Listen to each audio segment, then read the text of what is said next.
নমস্কার, আমি গৌতম রানা, রানা অটো সেন্টারের পক্ষ থেকে আমাদের সবাইকে স্বাগত। আজকে আমরা জানবো টিভিএস RTR BS6 4B মডেলের ফুল সার্ভিসিং আমরা কিভাবে করব। দেখুন, আমরা ফুল সার্ভিসিং কেন করব সেটা আগে জেনে রাখি। কেননা একটা বাইক যদি আমরা সঠিকভাবে চালাতে চাই, মানে আমরা যদি কোথাও যাই সেখানে যাতে না বিপদে পড়ি, বা গাড়িটা থেকে যদি আমরা পারফরমেন্স এবং মাইলেজ সঠিক পেতে চাই, তাহলে টাইম টু টাইম আমাদেরকে গাড়িটা কিন্তু যত্ন নিতে হবে। এখানে যত্ন অনেকে অনেক রকম ভাবে নেয়, তবে প্রাথমিক যে ছোট ছোট সমস্যা হবে সেগুলো তো করতেই হবে। তাছাড়াও বছরে বা 10,000 কিলোমিটার ছাড়া ছাড়া একটা সার্ভিসিং এর প্রয়োজন হয়। এবারে দেখুন, আমি আপনাদেরকে যেভাবে বা যে পদ্ধতিতে দেখাবো, এই পদ্ধতিতে কিন্তু আমরা আমাদের গ্যারেজে এই পদ্ধতিতেই আমরা ফুল সার্ভিসিং করি। তবে আমরা যে ধরনের ফুল সার্ভিসিং করি, আবার অনেক গ্যারেজে এই ধরনের ফুল সার্ভিসিং করে না, সেখানে আবার আলাদা নিয়ম। তবে আমি বলতে পারছি না কোথায় কি করে, তবে আমরা যেভাবে করি সেভাবেই আপনাদেরকে দেখাবো। এখানে আমরা একটা কথা মনে রাখুন, গাড়ি কিন্তু একটা মানুষেরই মতন। আপনি তাকে যেভাবে লালন পালন করবেন, আপনাকে কিন্তু পরিষেবা সে সেরকমই দেবে। তাই আমাদেরকে কিন্তু সঠিক টাইমে সঠিক নিয়মে কিন্তু আমাদের গাড়িটাকে কাজ করানো উচিত। তা আমরা যেহেতু ফুল সার্ভিসিং করব, তা প্রথমে আমরা আগে কিরকম ভাবে করি, প্রথমে আমরা গাড়িটাকে একটু চালিয়ে দেখে নিই তো গাড়িটা থেকে কি কি প্রবলেম আছে, এবং তার সঙ্গে শুনে নেব কাস্টমার কি কি প্রবলেম আমাদেরকে বলছে, সেগুলো আমরা নোট করে নিলাম। তা চালিয়ে দেখার পর কাস্টমারকে আমরা একটা এস্টিমেট বা অ্যাপ্রক্স খরচ আমরা বলে দিলাম। এখানে কিন্তু প্রথমে আমরা অ্যাপ্রক্সটাই বলি, পুরোপুরি বলতে পারবো না, কেননা পুরো না গাড়িটা খুললে সঠিক বলা যায় না। যাই হোক, এরপর প্রথমে আমরা গাড়িটাকে খুলে ফেলবো। খোলার সময় যেহেতু এটা BS6 গাড়ি, সেহেতু আমরা ইস্যুটাকেও খুলে নেব, এবং তার সঙ্গে এই যে পাইপ দেখছেন, এই একটা পাইপ এবং এই যে একটা পাইপ দেখছেন, এরকম যতগুলো পাইপ আছে যেগুলো খোলা থাকবে, ওই খোলা মুখগুলোকে আমরা ভালোভাবে বন্ধ করে দেবো, যাতে ওখানে জল বা ধুলো ময়লা কিছু না যেতে পারে। এরপর আমরা গাড়িটাকে ওয়াশ করব। আমরা কিন্তু ওয়াশটা ভালোভাবে জল দিয়ে এবং শ্যাম্পু দিয়ে ভালোভাবে পরিষ্কার করি। ভালোভাবে যদি পরিষ্কার না করি, তাহলে আর সার্ভিসিং করে লাভটি কি হলো। তা অমনিও আপনি মাঝে মধ্যে পরিষ্কার করবেন, সেটা ভালো কথা, কিন্তু ফুল সার্ভিসিং যখন হবে অবশ্যই গাড়িটাকে ভালোভাবে আমরা খুলেই ভালোভাবে ধুবো, কেননা ভিতরে তো অনেক ময়লা থাকে, সেগুলো ভালোভাবে আমরা শ্যাম্পু দিয়ে পরিষ্কার করে ধুয়ে নেব। আর এখানে দেখতে পাচ্ছেন প্রাকৃতিক দৃশ্য, মানে এখানে সামনে আমাদের দেখুন, আমার দোকানের পেছনে আমরা গাড়িটাকে ধুই। এই দোকানের পেছনে দেখুন আমাদের এখানে প্রচুর গোলাপ চাষ হয়েছে। এখানে আমাদের গোলাপের চাষটা বেশি হয়, গোলাপ এবং যত রকম সবজি দুটাই চাষ হয়। তাই এখানে প্রাকৃতিক দৃশ্যটা খুবই ভালো। যাই হোক, একটা অন্য ব্যাপারে চলে গেছিলাম। এরপর আমরা গাড়িটা ধোয়া হয়ে গেলে গাড়িটাকে প্রথমে একদম ফুল খুলে নেব। দেখুন আমরা কিভাবে খুলেছি, একদম A to Z, রেসার থেকে সকার থেকে চাকা থেকে সব খুলে নেব। কেননা এইভাবে যদি আমরা ফুল না খুলি, তাহলে কিন্তু সঠিক এস্টিমেট বা সঠিক খরচাটা কিন্তু কাস্টমারকে বলতে পারবো না। কেন অনেক কাস্টমার আছে যারা গাড়ি দিয়ে চলে যায়, তারা বলে দেয় যে যা খুশি খরচা হোক, দেখার দরকার নেই, গাড়ি আমার ওকে চাই। সেক্ষেত্রে আলাদা ব্যাপার। কিন্তু অনেক কাস্টমার আছে বলে না, আমার গাড়িটা সঠিক কত খরচা আমাকে জানাতে হবে, আমি সেরকম ভাবে কাজ করব। সেই জন্য আমরা গাড়িটাকে খুলে আগে কোনটা খারাপ কোনটা ভালো আগে পুরো নোট করে নিই। নোট করে হিসেব করে কাস্টমারকে বলে দিই, কাস্টমার সেই মতো এবার শুনে সে তার সিদ্ধান্ত নিয়ে আমাদের যেরকম জানাবে আমরা সেভাবে কাজ করব। ঠিক আছে। যেহেতু আমরা এখানে ফুল সার্ভিসিং করব, এখানে এই গাড়িটাতে খরচের কোনো বা বাজেটের কোনো হিসেব নেই, যেমন খুশি করতে পারেন যেন গাড়িটা তার ওকে হয়। তা সেই জন্য আমরা প্রথমে তো যেহেতু খুলে নিয়েছি, এবার আমরা ফিটিংস করব, কিভাবে কি কোনটা কি কাজ করব আপনারা কিন্তু দেখুন। আর হ্যাঁ, একটা কথা বলে রাখছি, এই যে ফুল সার্ভিসিং এর সম্বন্ধে যারা জানতে চাইছেন বা ভিডিওটা দেখছেন, তারা কিন্তু একটু কোনো স্কিপ করবেন না।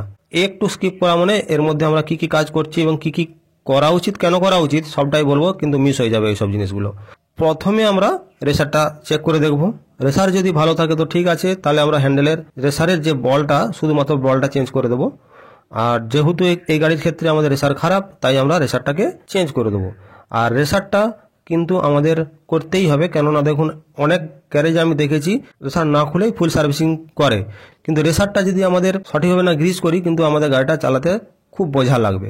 গাড়ির হ্যান্ডেলের রেসার যদি টাইট থাকে, গাড়ি চালাতে অবশ্যই বোঝা লাগবে, এবং তার সঙ্গে যদি রেসার ঢিলাও থাকে, তাহলে তো গাড়ি চালাতে ঝরঝরে আওয়াজ হবে। আর গাড়িতে যদি ঠিক ব্যালেন্সিং না যদি হয়, তাহলে আর গাড়ি চালিয়ে মজা কি। সেই জন্য আমরা রেসারটা অবশ্যই চেক করব। যেহেতু ফুল সার্ভিসিং হচ্ছে, মানে কি ফুল সার্ভিসিং এর মানে ঠিক A to Z সব হবে, ইঞ্জিন মাদে সমস্ত কিছুই হবে, তার জন্য অবশ্যই আমাদের রেসারটা খোলা উচিত। যাই হোক, রেসারটা আমরা চেঞ্জ করে দেবো। এই সঙ্গে আমরা ফ্রক অয়েলটাও চেক করে নেব। ফ্রক অয়েল যদি খুব খারাপ থাকে অবশ্যই চেঞ্জ করব, আর ভালো থাকলে তো আলাদা কথা। এক্ষেত্রে আমাদের ফ্রক অয়েল খারাপ হয়ে গেছে, তাই আমরা ওটা চেঞ্জ করে দেবো। চেঞ্জ করে আমরা এতে পরিমাণ মতো যেটা লাগে সেই মতো করে আমরা ফ্রক অয়েলটা ভালো কোম্পানিরই ঢালবো। এখানে আমরা যে কোনো জিনিস দেখুন আমরা অরিজিনালি ব্যবহার করব, আর অরিজিনাল জিনিস ব্যবহার করলে তাতে যে কাজ করে আরাম বা কাস্টমার ফিডব্যাক পাওয়া যায় সেটা কিন্তু খুবই ভালো। এই জন্য আমরা চেষ্টা করবো সবসময় অরিজিনাল দেওয়ার। এরপর আমরা চাকা দুটো গ্রিজ করে নেবো একসঙ্গে, যেহেতু দুটো চাকা একসঙ্গে খোলা আছে এই জন্য আমরা একসঙ্গে দুটো চাকাই গ্রিজ করে নেবো। আর চাকা গ্রিজের ক্ষেত্রে আপনাদেরকে একটা কথা বলে রাখি, অনেক গাড়ি দেখবেন চাকা গ্রিজ ভালো থাকে, সেক্ষেত্রে আমি বলবো কি চাকার বিয়ারিংটা, বিশেষ করে চাকার বিয়ারিংটা না খুলে অনেকে কি করে ঢাকাটা খুলে দিয়ে, মানে ওই যে সিলটা থাকে সিলটা খুলে দিয়ে গ্রিজ দিয়ে আবার ঢাকাটা বা সিলটা করে দেয়। এটা করা যায়, এটা কি বলুন তো, যদি গ্রিজ খুবই ভালো থাকে গ্রিজের তবেই করা উচিত, নাহলে করা উচিত নয়। নাহলে বিয়ারিংটা খুলে বিয়ারিংটাকে পরিষ্কার করে তারপরে গ্রিজ করা উচিত। আর যেহেতু আমরা চাকাটা খুলেছি সেজন্য আমরা ড্রামটাকে একটু হালকা করে মিহি সিরিজ কাগজ দিয়ে ঘষে নেবো। কারণ দেখুন অনেক সময় ব্রেক মারলে কি ক্যাঁ ক্যাঁ করে আওয়াজ হয়, এই আওয়াজটা যাতে না হয় সেজন্য আমরা চাকার ড্রামটাকে ঘষে নেব। আর এরপরে যেহেতু আমরা প্রথমে সামনের দিকে কাজটা শুরু করেছি, তাহলে আগে সামনের পুরো কমপ্লিট করে নেবো। সেই জন্য আমরা ডিস্ক ক্যালিপারটা যে আছে, এই ডিস্ক ব্রেকের যে ক্যালিপার আছে, এই ক্যালিপারে দেখুন দুটো দণ্ড আছে, এই দুটো জিনিস কিন্তু জাম হয়ে যায়। জাম হয়ে গেলে চাকার ডিস্ক ব্রেক জাম হয়ে যায়, সেই জন্য এই দুটোকে আমরা ভালো করে পরিষ্কার করে এখানে আমরা ভালো করে ভেসলিন দিয়ে ওটাকে ভালো করে লুব্রিকেন্ট করে নেবো। কেমন?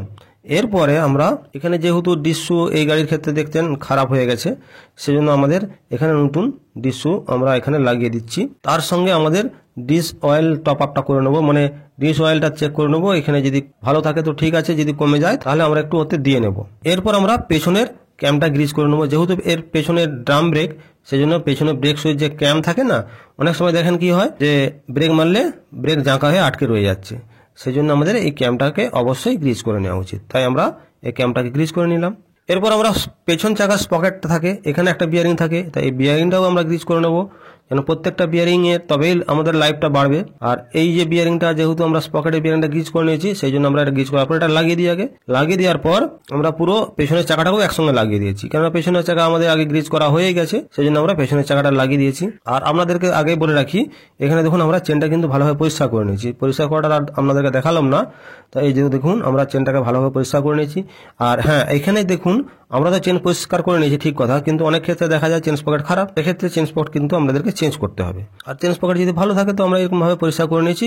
পরিষ্কার করে এই গাড়িতে যেহেতু খোলা চেন, এখানে আমরা ভালোভাবে স্প্রে করে নেবো চেনটায়। এরপর আমরা গাড়ির একটা মূল জিনিস সেটিং করব। একটা গাড়ির মাইলেজ এবং গাড়ির পারফরমেন্স, মানে গাড়ির পিক আপ টার্ন কিন্তু এই ট্যাপিড সেটিং এর উপর নির্ভর করে। সেই জন্য আমরা যত গাড়ির ফুল সার্ভিসিং করি প্রতিটা গাড়িতেই আমরা ট্যাপিড সেটিং করি। ট্যাপিড মানে ভ্যালভের ক্লিয়ারেন্স যদি সঠিক থাকে তবেই একটা গাড়ি সঠিক মাইলেজ এবং পারফরমেন্স সঠিক পাওয়া যাবে। সেই জন্য আমরা ট্যাপিডটাকে অ্যাডজাস্ট করে নেব। আর তার সঙ্গে স্পার্ক প্লাগও চেক করব। স্পার্ক প্লাগের মধ্যে যদি বেশি ময়লা থাকে তাহলে বুঝতে হবে আমাদের তেল খাচ্ছে, বা তার জন্য আলাদা ব্যবস্থা করতে হবে। তা না হলেও আমাদের প্লাগটাকে খুলে চেক করে দেখে নেওয়া উচিত। প্লাগ যদি ভালো থাকে তো ভালো, না হলে চেঞ্জ করব। কিন্তু এক্ষেত্রে আমাদের প্লাগ ভালো আছে, সেই জন্য আমরা প্লাগটাকে ভালোভাবে পরিষ্কার করে নেবো। আর এই পরিষ্কারটা আমাদের পরিষ্কার করার জন্য আলাদা মেশিন আছে, সেই জন্য আমরা এই মেশিনে পরিষ্কার করে নিলাম। দেখুন কিভাবে আমাদের পরিষ্কার হয়েছে। এরপরে আমরা কি করব, ফুয়েল ট্যাঙ্ক পরিষ্কার করব। ফুয়েল ট্যাঙ্কের মধ্যে যদি অতিরিক্ত তেল থাকে তাহলে তেলটাকে আমরা ভালোভাবে গড়িয়ে নেব। গড়িয়ে নেওয়ার পর পেট্রোল ট্যাঙ্কের মধ্যে যদি কোনো ময়লা থাকে বা অনেক সময় জলও চলে যায়, সেই জন্য পুরো ট্যাঙ্কটাকে আমরা ভালোভাবে পরিষ্কার করে আবার পুরো তেলটাকে ওই ট্যাঙ্কের মধ্যে ঢেলে দেবো। আর এখানে দেখুন আমাদের এখানে যেহেতু এটা BS6 এর গাড়ি, তাই এতে ফুয়েল ফিল্টার আছে, সেই জন্য আমরা ফিল্টারটাকে ভালোভাবে ওয়াশ করব। যদি দেখি খুব খারাপ আছে তাহলে চেঞ্জ করব। কিন্তু যেসব কার্বোরেটর গাড়ি তাদের ক্ষেত্রে কার্বোরেটর পরিষ্কার করতে হবে, তার সঙ্গে পেট্রোল ট্যাপ ওটাকেও কিন্তু আমরা খুলে পরিষ্কার করে দেবো। এরপরে আমরা যতগুলো কন্ট্রোল কেবিল আছে, মানে clutch cable, accelerator cable, meter cable, brake cable, যাই থাকুক না কেন যত কেবিল আছে ওই কেবিলগুলো সমস্ত কিছুই চেক করে দেখে নেবো যে কেবিলগুলো ভালো আছে কিনা বা বেশি দিন চলবে কিনা। তাহলে কেবিলগুলো রাখবো এবং তার সঙ্গে কেবিলের অ্যাডজাস্টমেন্ট যদি ঠিক থাকে সেটাও আমরা চেক করব। যদি ঠিক থাকে তো ভালো, না হলে আমাদের সমস্ত কেবিলের অ্যাডজাস্টমেন্ট আমাদের সঠিক করতে হবে। এরপর আমরা ব্যাটারিটা ফিটিং করব। তা আপনাদেরকে আগে বলা হয়নি, ব্যাটারিটা আমরা আগে খুলে চার্জে দিয়ে নিয়েছিলাম। তা ব্যাটারিটাকে ফিটিং করবো। ফিটিং করার সময় ব্যাটারি যে পয়েন্টগুলো আছে ওখানে অনেক সময় রাস্ট পড়ে যায়, ওই রাস্টগুলোকে পরিষ্কার করে ওখানে গ্রিজ না দিয়ে অবশ্যই আমরা ভেসলিন দেবো। ওই ভেসলিন দিয়ে ভালো করে আবার টাইট করে নেবো। তার সঙ্গে আমরা ইঞ্জিন অয়েল চেঞ্জ করবো। ইঞ্জিন অয়েল চেঞ্জ করবো বলতে যদি ইঞ্জিন অয়েল ভালো থাকে চেঞ্জ করার দরকার নেই, যদি খারাপ থাকে ইঞ্জিন অয়েল চেঞ্জ করব। কিন্তু ইঞ্জিন অয়েল ঢালার আগে ফিল্টারটা দেখে নেবো। এখানে ফিল্টারটা আমাদের খারাপ ছিল, তাই ফিল্টারটা আমরা নতুন লাগাচ্ছি। আর ফিল্টারটা নতুন লাগালে অবশ্যই ইঞ্জিন অয়েলে ডুবিয়ে তারপর লাগাবেন, তাহলে ভালো সার্ভিস দিবে। এরপর আমরা এতে ইঞ্জিন অয়েলটা ঢেলে দেবো। এখনো কিন্তু অনেক কাজ আছে, তার মধ্যে আরো একটা কাজ যেটা ইঞ্জিনের যত মাউন্টিং বোল্ট বা চ্যাসিসে যত ফাস্টনার আছে সেগুলা সমস্ত নাট আমরা টাইট আছে কিনা ভালোভাবে চেক করে নেবো। তারপর আমরা সমস্ত লাইট জ্বালিয়ে চেক করে নেবো, মানে সাইড ইন্ডিকেটর সঠিক জ্বলছে কিনা, হেডলাইট আপার ডিপার হচ্ছে কিনা, ব্রেক লাইট বা ব্যাক লাইট ঠিকঠাক জ্বলছে কিনা, সমস্ত লাইট আমরা ভালোভাবে চেক করে দেখে নেবো। আর ওর সঙ্গে আমাদের যত জায়গায় ছোট ছোট জায়গায় যেখানে লুব্রিকেট করার উচিত, যেমন ধরুন সাইড স্ট্যান্ডে আমরা একটু তেল দিয়ে নেব, সাইড স্ট্যান্ডের সঙ্গে ব্রেক প্যাডেলের গোড়ায় ওখানে একটু তেল দিয়ে নেব এবং ফুট রেসের গোড়ায় কিছুটা তেল দিয়ে আমরা ওটা লুব্রিকেট করে নেব। এই এতগুলো কাজ আমাদের কমপ্লিট হয়ে গেছে প্রায়। এরপর আমরা গাড়িটাকে ভালোভাবে ফিটিং করে গাড়িটাকে টেস্ট ড্রাইভ দিয়ে চালিয়ে দেখে আমরা গাড়িটাকে ডেলিভারি করে দেবো। এই চালিয়ে দেখার পর যদি দেখি কোথাও ঝরঝর বা কোনো রকম কোনো খটখাট বা কোনো রকম কিছু আওয়াজ হচ্ছে, সেই আওয়াজটা কেন হচ্ছে সেটাকে আমরা সলভ করব। কেননা ফুল সার্ভিসিং দিয়েছে মানে গাড়ির কোনো কোথা থেকে আওয়াজ আসবে, ঝনঝন করবে, সেটা তো ঠিক নয়। তাই সমস্ত রকম আওয়াজ আমরা নির্মূল করার চেষ্টা করব। তা এইভাবেই আমরা কিন্তু ফুল সার্ভিসিংটা করি। তা আমার মতে মনে হয় এইভাবেই ফুল সার্ভিসিং করা উচিত। আর এটা বছরে একবার অথবা 10,000 অন্তর, যারা যেরকম চালায় তাদের মতো। তা এখানে আমরা মোট কি কি কাজ করলাম তার একটা লিস্ট আপনাদেরকে এখানে স্ক্রিনে দিয়ে দিচ্ছি। দেখুন টোটাল আমরা এই কাজগুলো করি। তা এই কাজগুলো করতে গেলে বিভিন্ন জায়গায় বিভিন্ন রকম রেট হতে পারে। আমাকে আবার কেউ কমেন্ট করে জানাবেন না আপনাদের রেট কত। রেট কত যদি জানতে হয় আমার দোকানে আসতে হবে, তবে আমি রেটটা বলতে পারবো। কেননা এখানে ভিডিওতে আমি রেট বলাটা আমার মনে হয় ঠিক হবে না, কারণ বিভিন্ন জায়গায় বিভিন্ন রকম রেট, তা অনেক রকম সমস্যা হবে। সেই জন্য আমার দোকানে যদি কেউ আসেন, আমার লোকেশন ধরে যদি কেউ আসেন, এখানে আসলে তবে আমি সঠিক রেটটা বলতে পারবো। আর আমার লোকেশন কিন্তু প্রত্যেকটা ভিডিওর স্ক্রিনে নিচের দিকে দেখুন আমার লোকেশন দেওয়া আছে। এই লোকেশন সার্চ করে আসুন, অসুবিধা নেই। সমস্ত কাজ আপনাদেরকে ভালোভাবে করে দেওয়ার মতো ভরসা আমি আপনাদেরকে দিতে পারি। যদি ভিডিওটা ভালো লেগে থাকে তাহলে অবশ্যই একটি লাইক করবেন। যেসব বন্ধুরা আমার চ্যানেল নতুন এসেছেন তারা অবশ্যই সাবস্ক্রাইব করবেন। আজকে এই পর্যন্ত, আপনারা সবাই সুস্থ থাকুন, ভালো থাকুন। পরের ভিডিওতে আবার দেখা হবে।